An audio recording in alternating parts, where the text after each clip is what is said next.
Hi, I'm Yvonne Pran with Effective Church Communications, and I want to give you a preview of some Valentine's Day backgrounds that I created for you with Canva. They will be free for you to download and use however you want, but I thought it also might be useful to you for me to briefly show you how I created them. So let's jump right over into Canva and get started.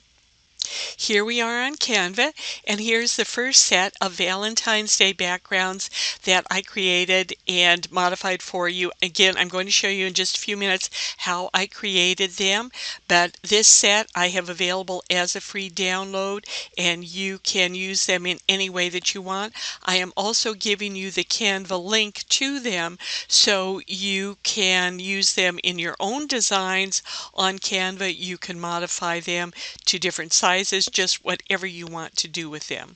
Here is the second set of designs I created for you, and again, all available on the Effective Church Communications website.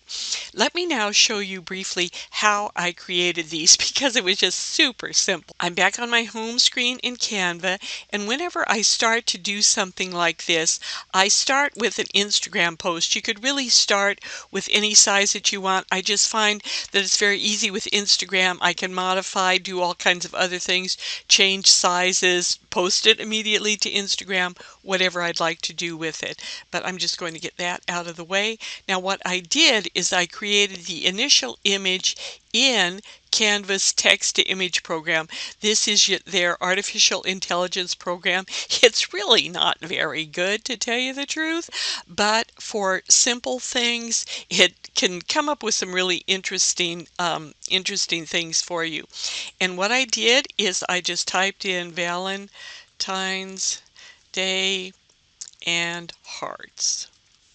And then I went to pattern selection and then generate image. Those are pretty boring. I think I'll start again. Let's see what happens when we ask it to generate more. Oh, I kind of like that. Let's go with this one. Now, what I did then is I took the image and I then stretched it like so. Now, how did I get all of those different variations? That's where it was a lot of fun. I just duplicated the page several times. I'm going to go ahead and do that. And then I always keep the original, but I'm going to click on this one and then go over to Edit Image. And one of the things that I like to use quite a bit is I like to oftentimes start with paint effects. And so let's just go to this one and see what happens. Oh, that's pretty neat. I like that. Probably would keep that one. Let's go to another one. Let's click on this again. And you can see too, they just come up with some suggestions for you too.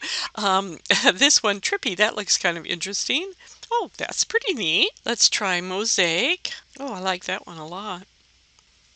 Going back to the first one we created, you can do all kinds of things from these basic images. For example, you could go over, say, let's just select this one.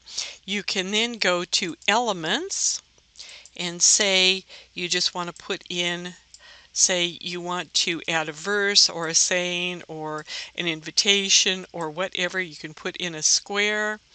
Let's go ahead and see, it brings up the colors that are in the photo, which is really kind of neat. Let's just pick this this kind of color for Valentine's Day.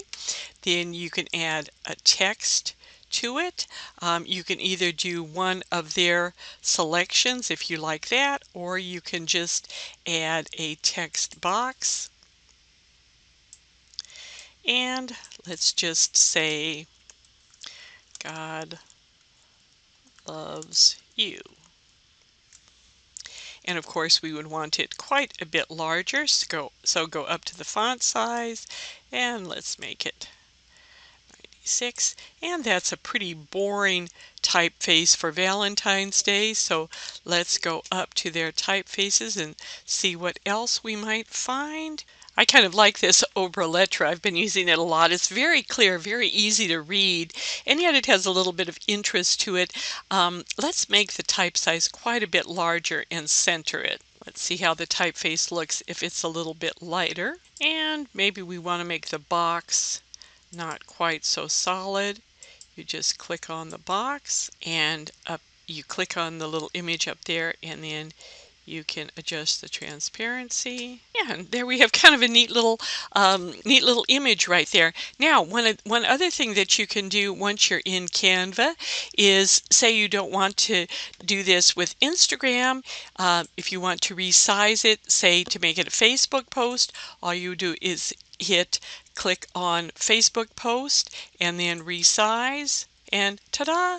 It's exactly the right size for Facebook. And here you can see your other images. You could copy the text. You could do whatever you want with it. I hope this gave you an idea of some of the fun things that you can do very quickly with Canva. I will have links to all of these on the website. I might even make a few more samples of this one because I really quite like this background. But hope this gives you some ideas, and so just jump right into Canva and have fun. For more training and ideas and free templates, go to www.effectivechurchcom.com, and please do subscribe to this YouTube channel for more Canva training. I'm Yvonne Pren from Effective Church Communications.